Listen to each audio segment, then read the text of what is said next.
La promoción de la óptica Estela Ginchuk porque es el mes del armazón. Durante todo abril, descuentos de hasta el 70% en todas las colecciones. Abril, mes del armazón, exclusivamente en los 7 locales de óptica Estela Ginchuk, 5 en Montevideo y 2 en Punta del Este. Bien, una pregunta antes de remitirnos de nuevo a los aspectos más jurídicos. Por estos días es bastante tendencia a hablar de la dependencia o independencia de poderes en términos de democracia e institucionalidad, ¿no? Ahora, cuando una organización no gubernamental o cuando la sociedad civil presiona para que eventualmente un juez pueda cambiar su fallo, ¿está bien? La opinión pública tiene derecho a manifestarse frente a las decisiones de la justicia como de las decisiones de cualquier otro poder del Estado. Eso forma parte de la libre expresión del pensamiento y pienso que eso no es objetable. Quizás en este caso... en todo caso, lo que no debería el juez es dejarse llevar por la opinión pública. No, por supuesto. Yo recuerdo, en este sentido, recuerdo hace ya algunos años el caso recuerdo en un ómnibus, fallece una persona porque el ómnibus estaba, el piso estaba mal, cayó una persona al piso, bueno, obviamente hubo procesamientos por homicidio culposo y los sindicatos fueron al juzgado a presionar para que, en fin, el juez no aplicara esa pena. O sea, hay situaciones y situaciones. Una cosa es que uno pueda opinar libremente y decir, no, yo entiendo que este procedimiento es incorrecto, y otra cosa es mandar un piquete a la puerta del juzgado, claro, ¿verdad?, para presionar. Son cosas distintas. Ahora, si me permitís, con relación al tema que estamos hablando, en la época que yo me recibí y estudié Derecho Penal, después yo sé que fue derogado, había un artículo en el Código Penal que creo que se llamaba infanticidio honoris causa o por causa de honor, que de alguna manera, de no haber sido derogado, le hubiera dado al juez, en este caso, digamos, una válvula de escape a esta situación que socialmente todos entendemos que es muy dura, ¿verdad?, que es separar a la madre de este niño, de este hijo de 11 meses. Y ese delito preveía que si se daba muerte por causa de honor, decía el Código, a un niño luego de 3 días de haber nacido, establecía un límite temporal, la pena que se aplicaba... ¿Luego o antes? Antes. Antes de los 3 días. Claro, dentro de los 3 días. Sí. Sí, obviamente, claro. La pena mínima que establecía era de 6 meses y por lo tanto era excarcelable. O sea, podía haber sido procesada. Menos mal que ese horror se... Bueno, pero quiero decir, pero... Está bien, él lo dice. No entiendo la solución que sería. No, quiero decir que en este caso concreto, fíjense que un delito que yo sé que obviamente así se derogó es porque ya no, digamos, no sintonizaba con la moral de la época, pero en este caso concreto... son complicados, ¿no? Pero, Verónica, en este caso concreto, ese delito que de repente rechina el nombre, pero a ver, hubiera sido una válvula de escape. En cambio ahora, al no existir ese delito habilitaría el mínimo de prisión, el mínimo digamos, de pena, hace que no sea escarcelable. Creo que por ahí va la cosa. No, pero ¿no, aún en esta circunstancia, ayúdeme, abogado, pudo haber sido escarcelable igual. Claro, o sea que en realidad no es que manda a prisión a la muchacha porque no tenía otra alternativa. Lo quiso hacer de acuerdo a la solicitud del fiscal y porque el propio juez así lo entendió. Los delitos tienen un mínimo y un máximo. El delito de homicidio culposo, como el homicidio doloso, el intencional, son escarcelables, irónicamente, en este país, sobre todo el intencional. Entonces, a este caso que estamos refiriendo que es el culposo, el juez pudo procesar, ¿verdad?, y en definitiva darle una pena que no tuviera que ser ir a la cárcel. Sí. Igual acuérdense, ¿verdad?, que la fiscalía pedía mucho. Sí, pedía culpa, intencionalidad, intencionalidad, ¿no? Claro.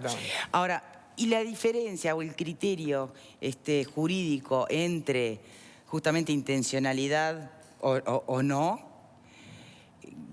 ¿Qué elementos toma o utiliza como insumo para el criterio, justamente, no? Bien, en los informes periciales dan cuenta de que la madre indica que a diferencia del... Estamos hablando de una joven, ¿verdad?, que asistía por lo menos a un colegio especial, a una escuela especial. ¿Pero ya eso no alcanza? ¿Eso no es suficiente? No alcanzaría en la medida de que el perito también dijo que la persona podía ser juzgada, que podía llegar a entender el delito que estaba cometiendo. A partir de ese momento podemos entrar a lo que sería al inicio del juicio y ver si es culpable o no es culpable de la acción que se le está imputando, que es el delito de homicidio.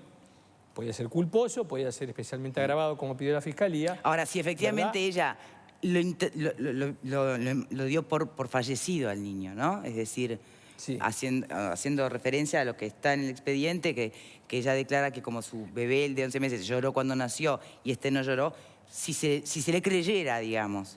Si se creciera, o sea, la realidad es que la sanción sería distinta, sería menor. Ahora, la realidad acá indica que la realidad no, el juez toma una postura determinada. Dice, hay dos opciones.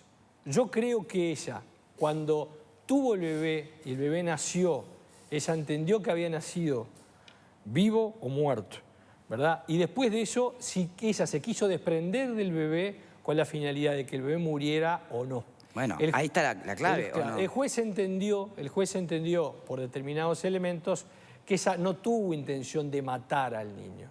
De abandonarlo eventualmente sí, dice. Es un caso muy dudoso, dice el juez. Estamos en una línea muy gris entre abandonar al hijo, ¿verdad?, vivo o muerto, y abandonar el hijo, al concepto de ella, con la finalidad de que muera o no muera, ¿verdad? Entonces, el juez afilió a la postura de que, bueno, que si bien entendió de que el niño había síntomas de que había nacido, por lo tanto tiene que sancionar a la persona, las condiciones llegaban a no considerar que tuvo la intención de matarlo por omisión, de abandonarlo para que se muera, ¿verdad?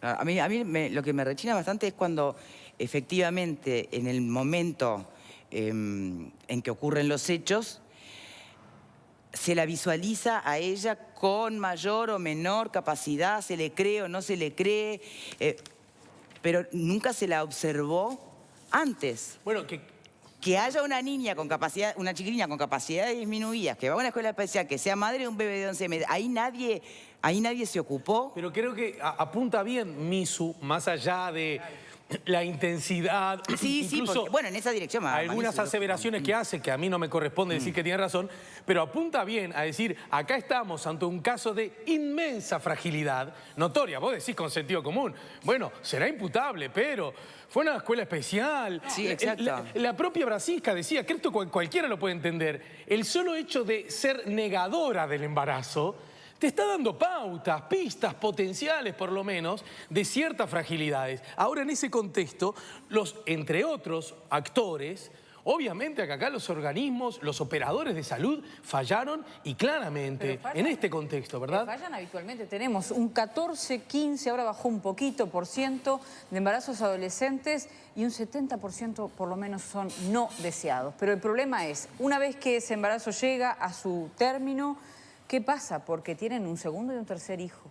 Entonces, ¿cómo acompañamos a esas chiquilinas que dejaron sus estudios? La pregunta es si las políticas sociales, públicas, están llegando como tienen que llegar, ¿no? Ahí está el foco de Misu. En el caso concreto también hay un entorno que habla a las claras de que si una chiquilina de 19 años pudo tener un hijo en un baño, que, a ver, un parto en un baño es complicado, me imagino, son horas. ¿Dónde estaba el entorno de esa chiquilina? Bueno, en realidad hay casos comprobados de que en realidad es un minuto a ver, ella no es que por ahí estuvo haciendo un trabajo de parto sola en el... estaba desmayada. Pero porque se estaba desangrando por nadie chiquilina. golpeó la puerta, no había un entorno, A todo esto que estamos diciendo, familiarmente. a todo esto que cada uno de su lugar suma, a los comunicados, a lo que el abogado una vez más nos enriquece con su conocimiento. Hay otro asunto, está bien, vos decís Victoria y yo también coincido, lo acabo de decir. Bueno, ¿qué pasó con lo anterior? Ahora, lo anterior obviamente falló, ¿no es cierto? Viene el desenlace, el peor de ellos.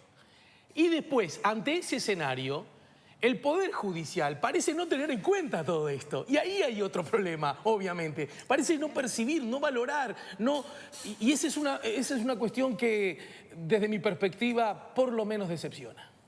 Bien. Yo creo que el factor principal, obviamente, es la orfandad de esta chica, de un Estado que la contuviera. Eso es lo fundamental, porque esto también era responsabilidad del sistema educativo, del sistema de salud. No puede ser que haya pasado lo que pasó. Y quiero apuntar a también todo se pregunta la familia, no por esto juzgar a la familia. Digo, tal vez todo el entorno estuviera en hay situación de responsabilidades vulnerabilidad, ¿no? por todos lados, pero no quiero dejar pasar algo que personalmente me chocó. Estuve en un 80% de acuerdo con lo que dice Liliana Brasinskas, pero hay un 20%. La verdad que ese 20% me molestó. O sea, ¿Cuál? que se mezcle este tema con que hay muchos objetores de conciencia a la realización de interrupciones del embarazo en Rivera, me parece una mezcla de tocino con velocidad. O sea, no creo que ninguno de esos objetores de conciencia esté aplaudiendo porque esta chica está presa. O sea, creo que hay una falsa oposición que hace Lilian que no es buena. No es buena. Un tema es ser objetor de conciencia, que no hay que criminalizarlos por ser objetores de conciencia, sino que simplemente ejercen su libertad de decisión si realizan una interrupción de embarazo o no. Y otra muy distinta es ser un villano, ¿no? Yo tuve otra impresión, otra evaluación de lo que dijo. Es que ella estaba describiendo una situación general en la que estamos viviendo de derechos de salud sexual y reproductiva, donde no alcanza solamente con decir, ah, mirá, legislamos, tenemos esto, tenemos esto. Luego hay una realidad... Hay que garantizar que esos derechos... Luego hay una realidad que se da sobre todo en algunos lugares donde, por ejemplo, la ventanilla en la que uno tiene que ir a plantear esta situación de, por ejemplo, iniciar un procedimiento de aborto, está delante de todo el pueblo, o sea, está al lado del que está sacando sus medicamentos. Entonces, vamos a ver cómo las cosas después realmente se llevan a la práctica. Realmente es una falla del Estado. Ah, bueno, pero creo que... Sí. Que dejó Verónica... Espera un poquito, Graciano, porque el abogado quería hablar, sí. No, creo que está muy rica justamente la discusión. Simplemente aportar que la llave de este caso se termina resolviendo, el juez invoca un criterio que lo han sostenido los tribunales, también uruguayos y argentinos, en el sentido que es, ante la duda, cuando yo tengo duda de si usted abandonó el niño con la finalidad de matarlo, ¿verdad?, de que se muriera de hipotermia, o evidentemente lo dejó con la finalidad que se lo llevara a otro, por decirlo de alguna forma, es un tema puramente de prueba, ¿verdad? Pero ¿por qué descartan que ella pensara que el niño está... Lo que no implica que lo tengas que dejar en un mal, y cuando la prueba, no se acuerda... Pero capaz que pensó que estaba muerto. No se olviden que ella las tienen que llevar al hospital por justamente todo el sangrado, el brutal sangrado que tenía, como dice la sentencia. Entonces, en ese lapso de tiempo, ante no tener posibilidad de prueba de conocer cuál es, el juez dice que en la medida que es un tema de prueba y yo no puedo probar si ella la quiso que el chico muriera o lo quiso abandonar por un tiempo, dice, debo imponer el criterio del beneficio de la duda. Ante las dos penas, la mayor y la menor, pongo la menor. Pongo la menor. ¿Por qué? Bueno, porque sé que hay países y gran jurisprudencia que entiende que no hay que castigar más al culpable. Entonces, si digo eso y además digo que la persona, ¿verdad?, no puedo probar de que tuvo la intención de que se muriera, ¿verdad?, en otras condiciones quizás sí, bueno, entonces en ese caso le puso la pena más corta. Claro, porque también hay un dato que no podés pasar por alto. Apareció un recién nacido sin vida envuelto en un balde. O sea, ese dato también es, ¿no?, imponente. Tenemos que hacer una pausa, te prometo la palabra al regreso. Quiero decirles que llamó la mamá de esta joven involucrada, simplemente para agradecer el respeto con que se estaba tratando el tema. De corazón me alegro que así lo sientas. Lo intentamos. Pausa y ya venimos.